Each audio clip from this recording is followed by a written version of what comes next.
Welcome to the Learned Colleagues Club podcast, your no-nonsense, no boring lectures corner of the internet, where we say what everyone's thinking. Hosted by Roxanne and Mónica de Oliveira, both admitted attorneys of the High Court and fully qualified to spill the legal tea, we aim to provide you with interviews with some of South Africa's greatest legal minds, bite-sized updates, practical advice, and bold conversations that the profession wishes we'd keep quiet. Law students, juniors, graduates, pupils, if you're trying to figure out what's actually going on out there, then this club is for you. Let's bridge the gap between theory and practice, one episode at a time.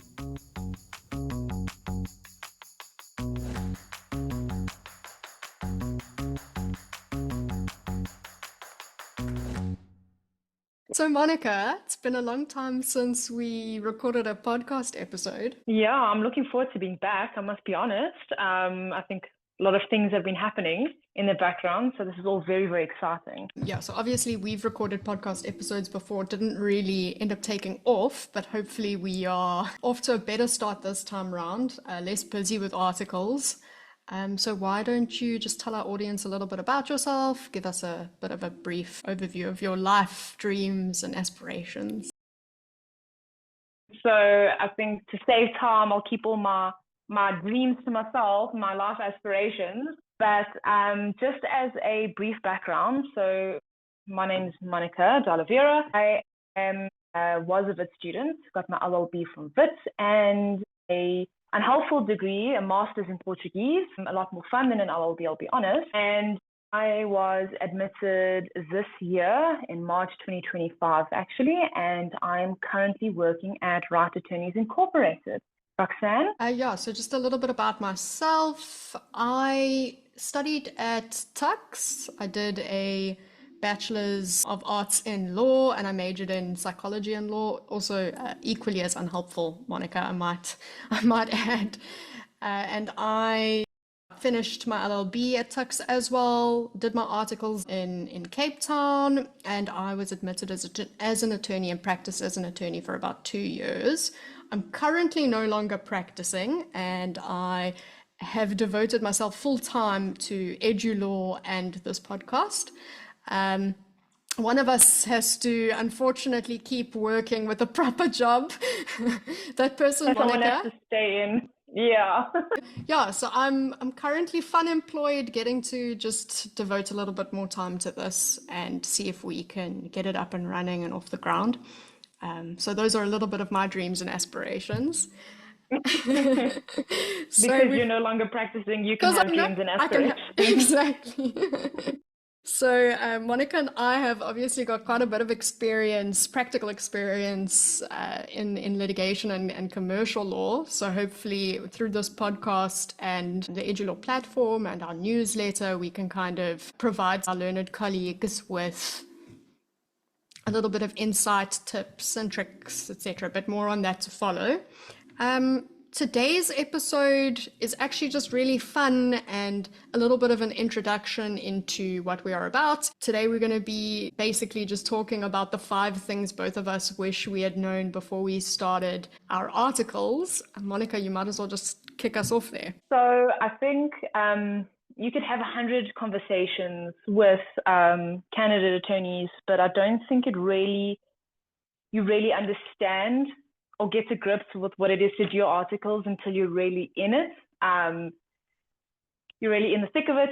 So I think for the first podcast, the concept really is just to make it a bit light because it is the first podcast, but also to give you maybe a few more serious tips for when you do start your articles. So just from my side, and a bit more on the serious note, and obviously it's always open to your principal's view, but what I find most helpful when I started my articles was to actually record my principal's instructions with like voice recording on your phone, so that you don't have to physically write or memorize what they're saying, and you can actually actively engage and maybe even ask questions when they're giving you an instruction. Also, so that you don't have to sit and memorizing, let's be honest, when you are tired, you are stressed, you have 101 things on your brain. For you to sit and remember everything that your principal wants you to do, every like train of thought can be extremely, extremely difficult. So I always found, obviously with your principal's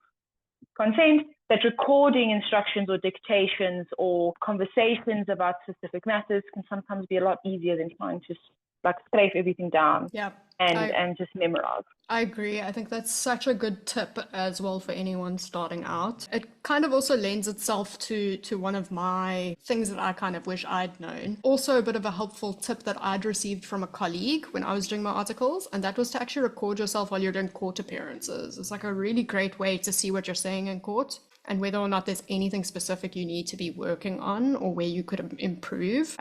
Perhaps your principal would like to hear. Maybe they have comments and feedback for you. You know, that's something that I could definitely recommend people do. It's actually something I did right up until I resigned and stopped practicing.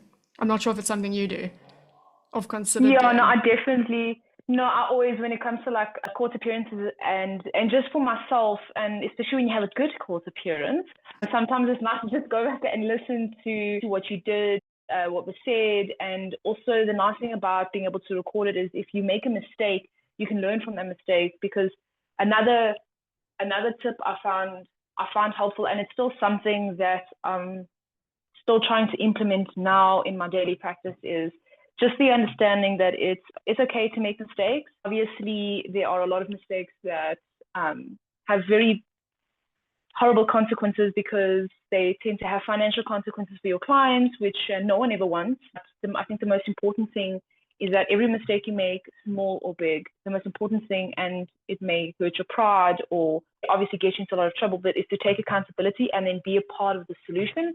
So if you've done something wrong, to jump up and say, oh, my fault, you know, what can we do to fix it or mitigate the consequences? Because unfortunately we are human. Even ChatGPT makes mistakes. So it's part of the process of learning. And I find that it's when you make a mistake that you learn the best, because you will never or should never repeat that mistake ever again. You'd be surprised what's possible.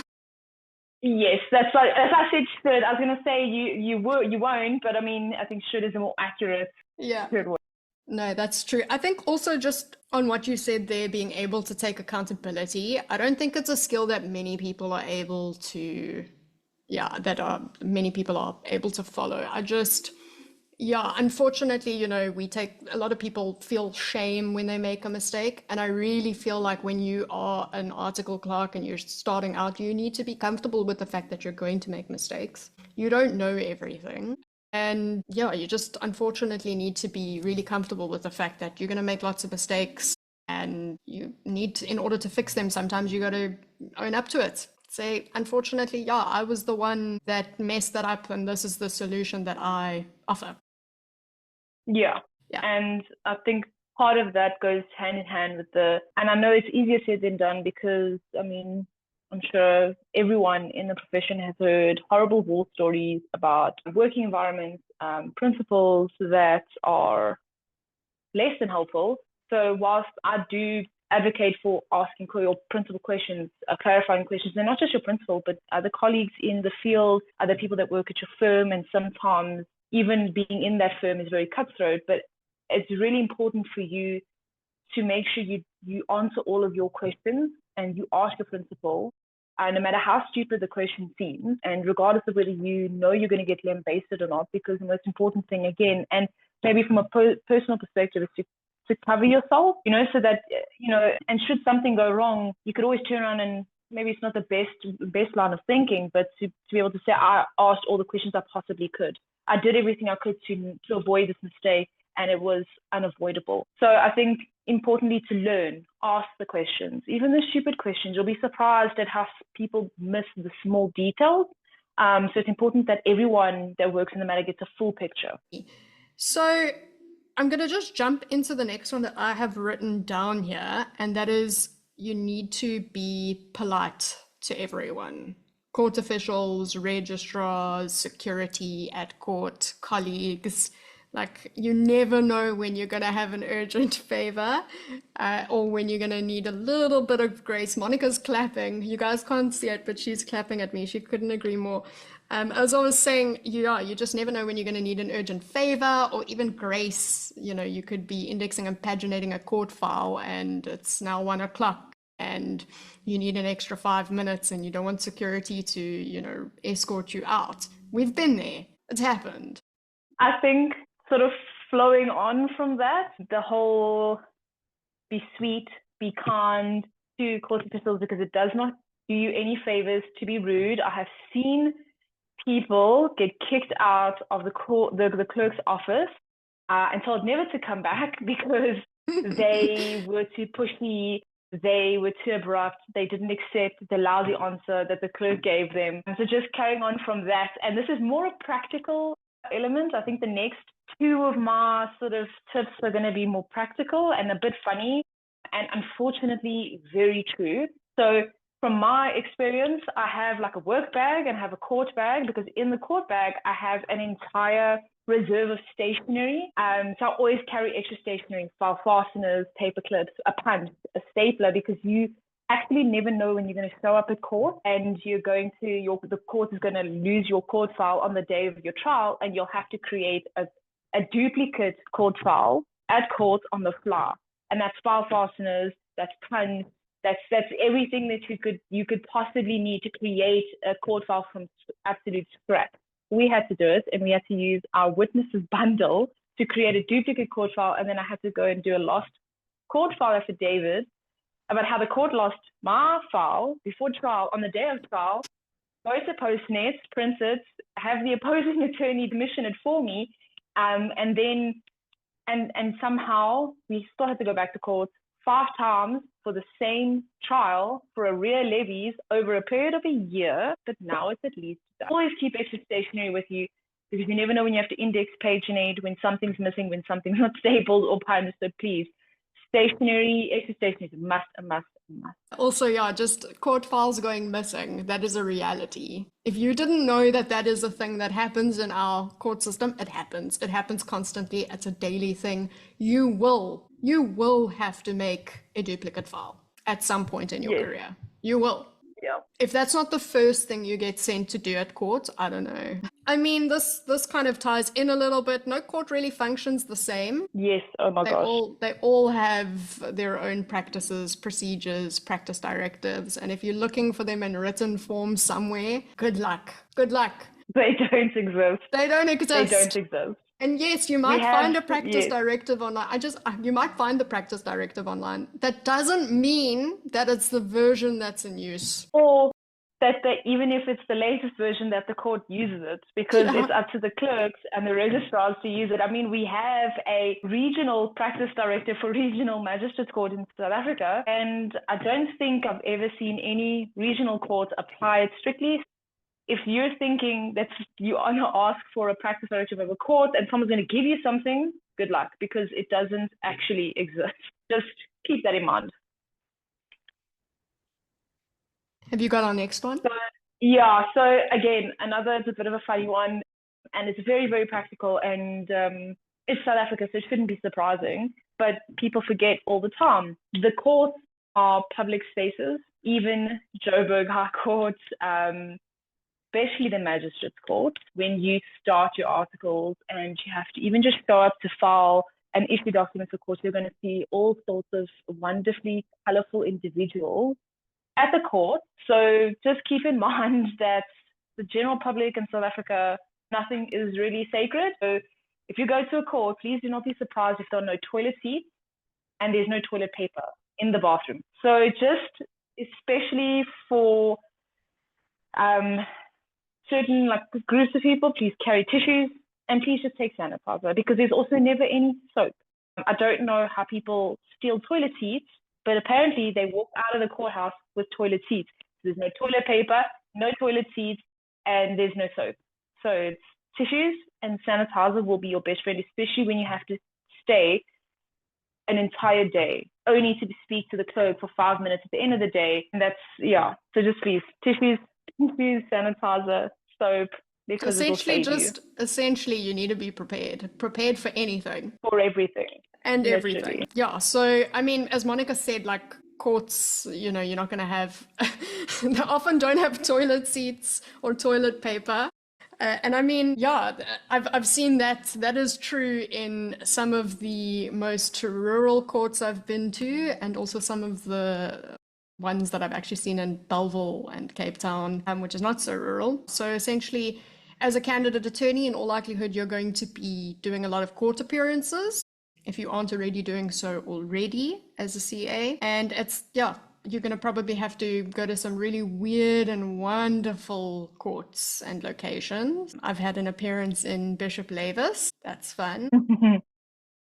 Monica, didn't you have an appearance in Soweto? So we had a matter that was out of I'm not going to name the magistrate's court, but it was in the Soweto area. And it was very strange because when we arrived there, before we had arrived there, our correspondent attorney had told us that it was in a shipping container.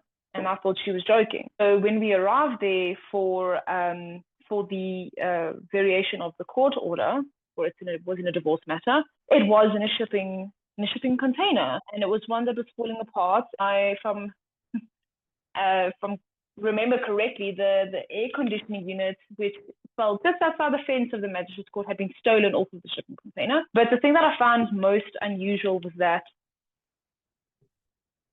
and it will be something that whenever you go to a particular court, it's definitely something that you'll notice first. The court staff were the most friendly staff I think I've ever encountered. And I mean, the magistrate showed up quite late because it appears he had been sitting in another court in another area entirely. But just the atmosphere when everyone walked in, it was so informal, and it was just so, everyone was just kind, and everything was lighthearted. So even though we had to wait for 2 hours for our matter to be heard, it didn't feel like as much of a punishment as it usually does, because everyone around you, it was not too busy, quiet, and just organized and extremely friendly. So the experience itself wasn't that unpleasant. But yes, it was in a shipping container, and when we got in to sit down, if I'm mistaken, the clerk, it would have been the registrar, took her shoes off. Was supposed to air out her feet, but so it was a very interesting experience. But you will end up going to some of the strangest places. I've been to places where parking lots are basically one giant pothole, and you are testing the boundaries of life if you're going to try and park in those potholes. So and just following from that, as a side note, safety, and especially for women, safety in these areas is a big concern, especially I know Johannesburg High Court, there've been quite a few incidents in the underground parking lots. So from that perspective, I just think it's important for everyone to just, whenever you go to court, women, men, every human being, every individual, just to keep a lookout for your surroundings, because you never know who's going to be there. I mean, I know people who have, there's been attempted hijackings. There's even been, horribly enough, rapes. So just another tip, is something, and always carry cash with you. For secured parking, just carry cash, because what you don't want is to get stuck in town, having to find an after ATM. I'd rather just get someone to, bring me money. I'll Uber a colleague to come bring me money, if anything. I wouldn't really want to walk around. So just from a safety perspective, it's something that I think is very important. Yeah, I think those are, unfortunately, just some of the harsh realities of practicing law in South Africa. Just safety is a big concern. Yeah, I'll just go into my next point that I have here. Essentially, I have it written down as you need to become an expert at saying no, but it's Oh my gosh, yes. Yeah, so you need to be really good at saying no. And I'm going to just preface this. When I say no to your boss and your client, I don't mean like any reasonable instruction. I mean that you shouldn't be saying yes just for the sake of saying yes. If your client wants you to do something illegal, you need to say no, right? Ethically, you're bound to say no. And in respect of your boss, you need to have really clear boundaries. If you are overworked and overloaded and you don't have capacity to do work, that specific task, you need to inform your boss or your colleague, whoever is giving you the instruction, to say, listen, this is what I currently have on. I cannot take this on. Otherwise, you're going to be taken advantage of. If you keep saying yes, you're going to burn yourself out. You eventually just stop setting clear boundaries for yourself, even in practice, and it's just a recipe for burnout. It's not good. I've been in that position, and Yeah. you need to stay clear of that and just have really good boundaries with yourself, with colleagues, with your boss, clients. Yeah. Um, Yeah. I think I've reached my limit of 5, but following on from that, and it's something that after working as a paralegal and then as a candidate attorney and then getting admitted, it's still something that I struggle a lot with. And I do think it follows a lot from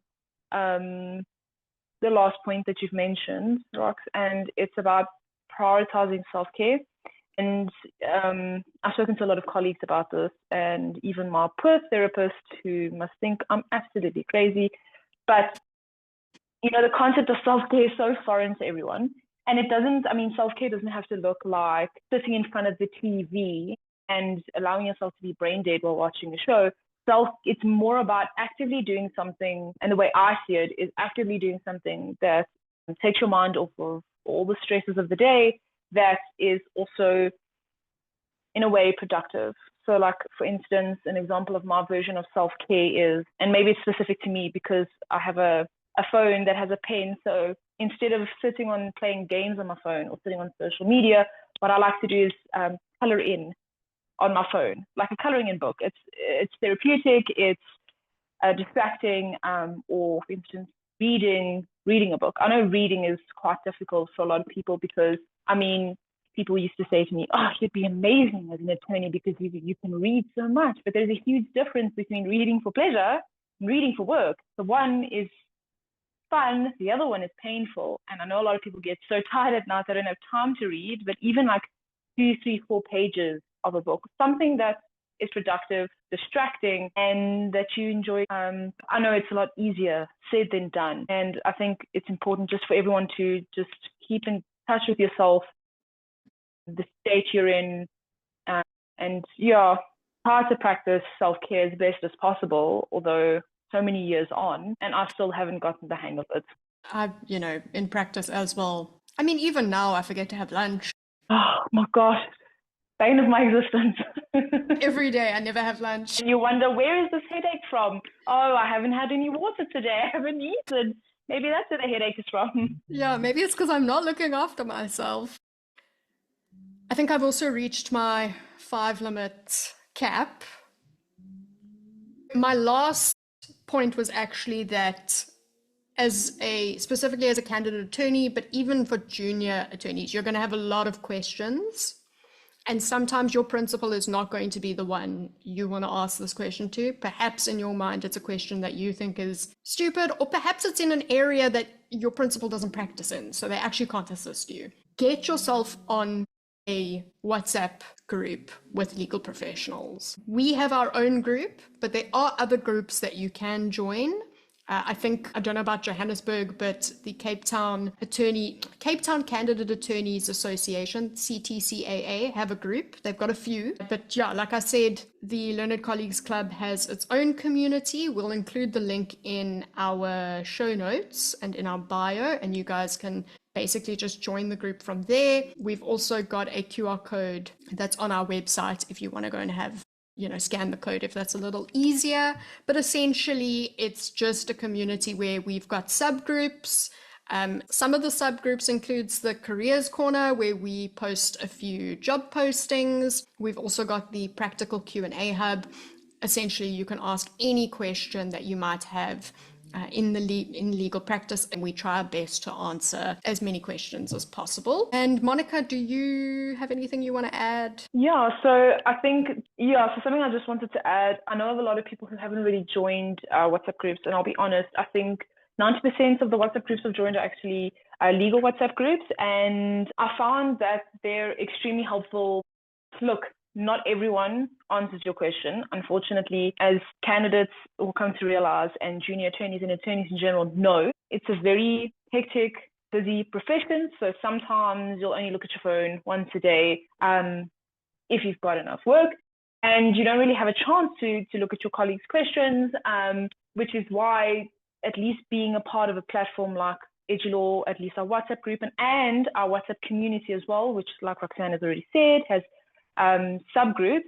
It just helps you to stay on top of like recent legal developments, really helpful tidbits, and just to get some feedback on questions. And like Roxanne said, things that maybe your principal can't answer or that you think you should not be asking them at all. Yeah. I mean, yeah, so we'll just include the link. If it sounds appealing and a place and community you want to be a part of, then please join us. We would love to have you there. If you laughed, learned, or questioned your entire law degree, then we've done our jobs. Don't forget to subscribe, share this episode and our podcast with your legal bestie, and follow us on Instagram at EduLawSA. And if you're feeling a little fancy and want to go the extra mile, subscribe to our newsletter. The link is in our show notes and our bio. We promise that it is a 10 minutes or less read. No spam, no fluff newsletter. Thanks again for listening. We'll catch you next time.